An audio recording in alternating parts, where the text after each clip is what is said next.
Hi, I'm Karen Darko, here with my project teammate Daphne Mintz. We're here to show you our website for older adults called The Bridge. We've named it The Bridge because we want to emphasize the idea of connecting people through past stories.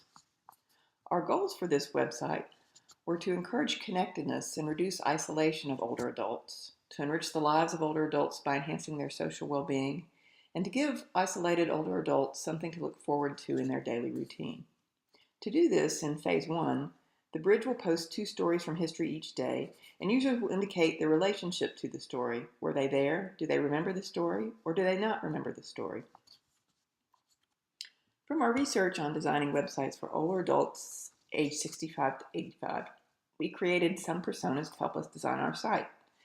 Now that we've given you a little background about our project, we'd like to give you a tour of the site that we designed.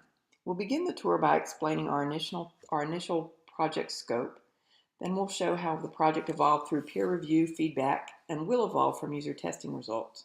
We'll end by describing our plans for the future. Here on the home page, we've kept navigation to a minimum to reduce the cognitive load of users. We've used a simple layout to reduce visual noise. The Bridge logo on the left, which is created by our team, pushes user focus to the right or content portion of the page. With repeated use, the eye is trained to focus on the right of the screen and create a comfort level with a predictable layout. We had originally planned to use blue as the primary color for the site, but peer-reviewed feedback suggested that we add additional color to the site to make it more visually interesting. After doing additional research on colors suitable for older adults, we learned that older adults often experience a distortion of color, especially in the blue region. So we looked at other colors and decided the colors of a sunrise were cheerful and relaxing. So we based the color selection on the purples and reds found in a sunrise. These colors also complement the logo color. We've designed large buttons that are easy to read and easy to click for our older users who may have impaired vision and reduced fine motor skills. The buttons and top menu navigation change appearance on hover. To accommodate our users, we've also used relative font sizing, or EM, so that instructional text is based on user settings rather than a set font size. Building the site required us to gather about 50 stories from the years 1935 to 1975. On average, it took about 15 minutes to find and summarize a single story. Now that I've given you an overview of our project goals and a preview of our site, Daphne will describe our initial project scope and explain how it has evolved through peer feedback and will evolve further as we incorporate our user test results. Hi. First, let me say that Karen and I had no development experience coming into this class, so we scoped the site to use functions we were confident we could manage. Looking at the home page, at the top of the page, we included the information for when to expect new stories to appear. The time zone element will toggle from EDT to EST when the time changes from daylight savings time, go back to standard time. Further down, we see the current date and time, which updates every minute. The story changes daily at 2 p.m. and midnight. When a story is removed from the home page, it is copied to the archive table and will appear on the archive page. We use the Event Scheduler feature in MAMP to change the stories and archive them. From the home page, users read the story and then have 3 options to indicate if they were actually there, remember it, or don't remember it. For this demo, we'll choose I don't remember. On clicking the button, I'm taken to a new page where I can see how many other people did not remember the event. And the record for that specific story is updated in the database. The story is repeated to help users who may be struggling with short-term memory. Options to continue include Show Me Posts I Missed, which navigates to the archive page, I'll Check Back, which goes to a thank you page and ends the flow, or Let Me Share a Memory, which navigates to the Suggest an Event page. For the demo, we'll choose I'll Check Back. Here we see a thank you page that repeats the story and reminds users to check back for another story later. Our original project proposal included the archive page where the user can scroll to read posts from the last 2 weeks. Since we pre-populated the database with stories for this demo from the install PHP file, the posted date information does not reflect our design. From this page, you can see the variety of stories we offer. The search tool uses wildcard and partial inputs. It applies logic to limit results and enforce unique terms.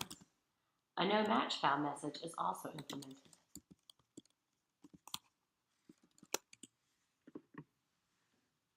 We've included a contact page for users to email or call us.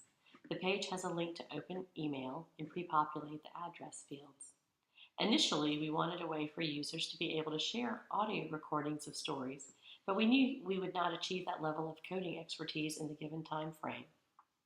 Our desire to add audio recording functionality for storytelling in future releases was affirmed by a peer reviewer. The peer reviewers also felt there was too little interactivity. To help us address this, one reviewer suggested a search feature, which we've added to the archive page. To further increase interactivity, we added the Suggest an Event page, where users are invited to share a famous or personal moment in history that they would like us to post sometime. Peers suggested that we expand the target age to draw more users to the site, so we expanded our target group from 75 to 85-year-old adults to be 65 to 85. To include this new demographic, we gathered stories as recent as 1974. Another suggestion we liked was a feature for users to connect to each other through the site. This is beyond our current skill set for the time remaining. Now Karen will review our user test findings. We had 3 test participants, ranging in age from 67 to 80. From our tests with these participants, we learned that most users could successfully use the home page, but were confused by the subpages.